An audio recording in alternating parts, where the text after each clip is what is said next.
সকল ক্ষমতার উৎসকে কেউ যেটা পারে না পারে কে? সে আল্লাহর জন্য পড়ছে আলহামদুলিল্লাহ। আওয়াজ করে সবাই পড়েন রব্বানা লাকাল হামদ হামদান কাসীরান তাইয়িবান মুবারাকান ফীহি ইয়া রাব্বি লাকাল হামদু কামা ইয়ানবাগি লিজালালি ওয়াজহিকা ওয়া আযীমি সুলতানিকা লাকাল হামদু বিল ঈমান লাকাল হামদু বিল ইসলাম লাকাল হামদু বিল কুরআন। আমরা প্রশংসা করলাম কার? জিকির করলাম কার? সব সময় প্রশংসা করতে হবে কার? প্রশংসা করলে খুশি হয় কে?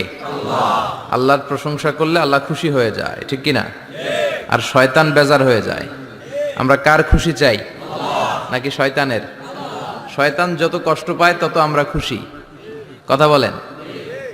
শয়তান এই পৃথিবীতে সবচেয়ে বেশি মাজলুল হয়েছিল, অপদস্থ অপমানিত হয়েছিল দুইটা দিনে। এক হচ্ছে বদরের দিনে সে সবচেয়ে বেশি অপমানিত হয়েছিল। বদরের ময়দানে যখন আকাশ থেকে ফেরেশতা বাহিনী মুসলমানদের সাপোর্ট করার জন্য একে একে নামছিল, তখন শয়তান নিজেকে সবচেয়ে বেশি অপমান বোধ করছিল। আর দ্বিতীয়ত শয়তান সবচেয়ে বেশি লাঞ্ছিত হয় যখন আরাফাতের ময়দানে আল্লাহ তাআলা লক্ষ লক্ষ বান্দাকে ক্ষমার ঘোষণা দেয়। সুবহানাল্লাহ কইবেন না? খায়রু আইয়ামিল আরদ, পৃথিবীর সবচাইতে শ্রেষ্ঠ দিন কোন দিন? আরাফার দিন। এই দিনে বান্দা কেঁদে কেঁদে আল্লাহর কাছে নিজের সবগুলো গুনাহ খাতার কথা ঘোষণা দেয় যে আল্লাহ আমি পাপী, আমার চেয়ে বড় পাপী নাই, এই পাপ ওই পাপ আমরা করেছি, একটার পর একটা পাপের ঘোষণা দেয়। আর আল্লাহ এত খুশি হতে থাকে, সব শেষে আরাফার দিনের সূর্য ডোবার আগেই আল্লাহ আরাফার ময়দানের হাজীদেরকে মাফ করার ঘোষণা দিয়ে দেয়। এই দুই দিন শয়তান নিজেকে সবচেয়ে বেশি অপমানিত ফিল করে, অপদস্থ ফিল করে। অনুরূপভাবে 365 দিনের প্রতিদিনই বান্দা যখন আল্লাহর কাছে ক্ষমা চায় আল্লাহ তখন খুশি হয়ে যায়। সুবহানাল্লাহ পড়েন। আর শয়তান নারাজ হয়ে যায়। আমাদের মিশন হচ্ছে আমরা আল্লাহরে খুশি করতে চাই, আর শয়তানের বিরুদ্ধে আমাদের অবস্থান। চিল্লায় বলেন ঠিক কিনা? এজন্য সব সময় প্রশংসা করব কার? শুকর গুজার হব আল্লাহর জন্য, ঠিক কিনা? বিশ্বনবী বলতেন আল্লাহুম্মা জাআলনি সাবুরা ওয়া জাআলনি শাকুরা ওয়া জাআলনি ফি আইনি সগীরা ওয়া ফি আয়ুনিন নাসি কাবীরা। হে আল্লাহ, আপনি আমারে ধৈর্যশীল বানান। আমাদের ধৈর্য নাই, অল্পে আমরা অস্থির। আছে না নাই? এই দেশের মানুষ খুব বেশি অস্থির, বাংলাদেশের মানুষ খুব বেশি অস্থির।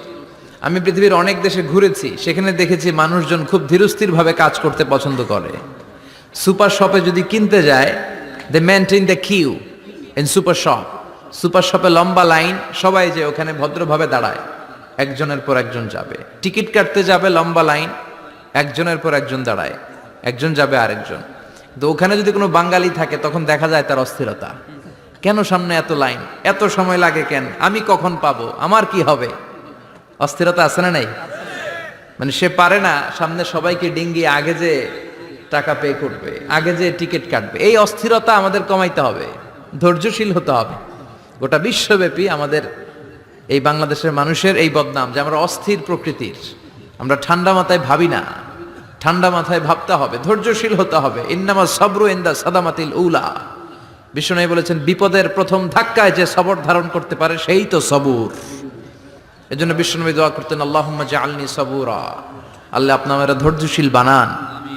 ওয়া জাআলনি শাকুরা, আপনি আমার শুকর গুজার বান্দা বানান। বিশ্বনবীর চেয়ে ধৈর্যশীল, বিশ্বনবীর চেয়ে শুকর গুজার পৃথিবীর কেউ আছে? কথা বলেন।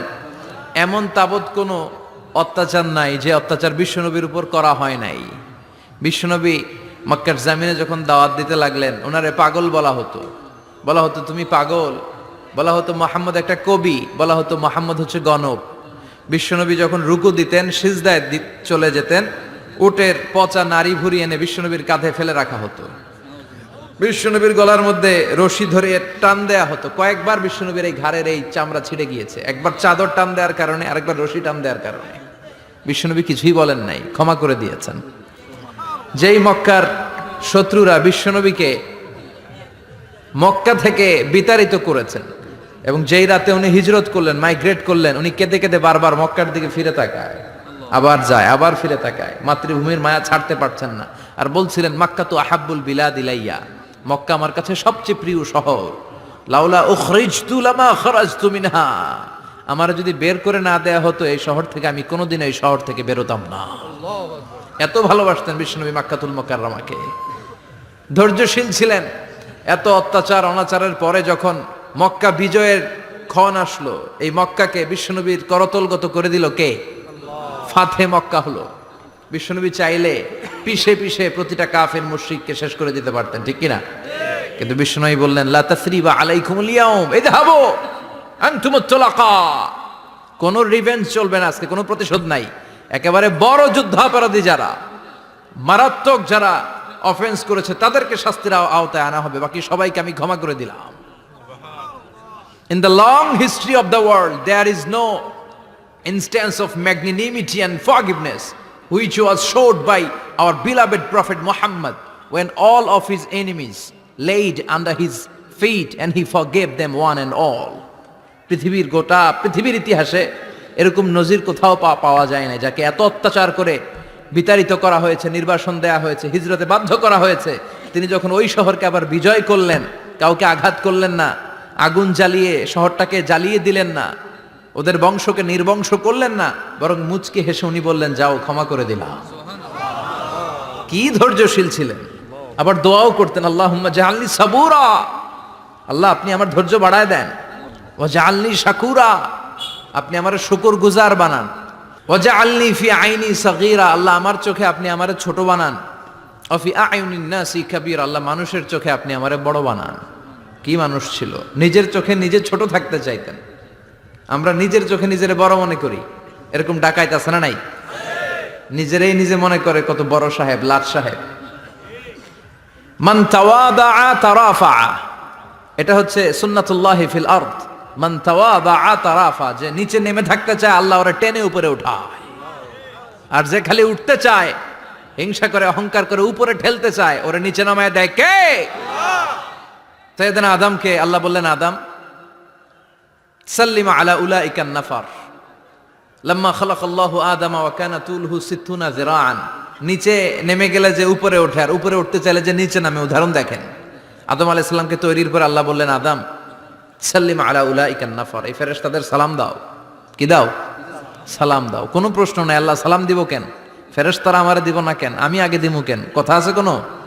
যেই সালাম দিলেন, সালাম দেওয়ার সাথে সাথে ওনার মর্যাদা বাড়িয়ে দিল কে? এত মর্যাদা বাড়ালেন যে নূরের ফেরেশতারা মাটির আদমকে সেজদা দিতে বাধ্য হয়েছে। চিৎকার করে বলেন ঠিক কিনা? তুমি মাটির আদমকে প্রথম সৃষ্টি করিয়া ঘোষণা করিয়া দিলে শ্রেষ্ঠ বলিয়া, তাই তো নূরের ফেরেশতা করে আদমকে সেজদা, সবার চেয়ে সম্মান দিলে মাটির আদমকে। আল্লাহু আল্লাহু পড়েন, আল্লাহু আল্লাহু তুমি জাল্লে জালালুহু, শেষ করা তো যায় না গে তোমার গুণগান। আল্লাহু আল্লাহু, সুবহানাল্লাহ পড়েন। কি সম্মান আল্লাহ বাড়াই দিলেন। আল্লাহ বললেন আদম আজকে থেকে তুমি আশরাফুল মাখলুকাত, তুমি খলিফাতুল্লাহ ফিল আরদ, তুমি পৃথিবীতে আমার খলিফা, ভাইস জেরেন্ট অফ আল্লাহ। আল্লাহর খলিফা, আল্লাহর আহকামগুলো পালনের জন্য ভাইস জেরেন্ট। চুরি করলে হাত কেটে দাও, কার আইন? এই কাজ আদম তুমি দুনিয়াতে যেয়ে করবা। জিনা করলে ডেথ পেনাল্টি, হেড অফ, শিরোচ্ছেদ করে দাও, কার আইন? খলিফা হিসেবে মানুষ এসে করবে। মানুষকে আল্লাহ আশরাফুল মাখলুকাত বানিয়ে দিলেন, নিচু হয়েছে বড় বানিয়ে দিলেন। আর শয়তানের অবস্থা কি? শয়তানকে আল্লাহ বললেন সেজদা দে আদমকে। শয়তান যুক্তি দাঁড় করিয়েছে, খালাকতাহু মিন তিন খালাকতানি মিন নার ওয়া খালাকতাহু মিন তিন। আল্লাহ আপনি আমারে বানাইছেন আগুন দিয়া, কি দিয়া? আগুনের ধর্ম উপরের দিকে ওঠে আর মাটির ধর্ম সে নিচে পড়ে থাকে, আমি কেন সেজদা দেব? শয়তানকে চিরকালের জন্য ইবলিস, মালউন, অভিশপ্ত আর জাহান্নামী হিসেবে ঘোষণা দিয়ে দিল কে? এজন্য আপনি ছোট থাকতে চাইবেন, আপনারা বড় বানাবে কে? আর আপনি নিজে যদি বলেন আমি বড়, থাপ্পড় মেরে আপনারা নিচে নামাই দিবে কে? এজন্য বিশ্বনবী দোয়ায় বলতেন আল্লাহুম্মা জাআলনি সাবুরা ওয়াজআলনি শাকুরা ওয়াজআলনি ফি আইনি সাগীরা ওয়া ফি আয়ুনিন নাসি কাবীরা। ও আল্লাহ আপনি আমারে ধৈর্যশীল বানান, আপনি আমারে শুকরগুজার বান্দা বানান, আমার চোখে আমারে আপনি ছোট বানান, মানুষের চোখে আপনি আমারে বড় বানান। সুবহানাল্লাহ পড়েন। এজন্য সবসময় শুকর গুজার থাকার চেষ্টা করতে হবে। রাজি আছেন তো? যে কোনো মুহূর্তে যে কোনো পরিস্থিতিতে আমরা শুকরিয়া করব কার? চিল্লায় বলেন কার? আমরা যেন বেশি বেশি আল্লাহ তাআলার শুকরিয়া আদায় করতে পারি। আল্লাহ তুমি তৌফিক দাও। সবাই পড়ি আমিন।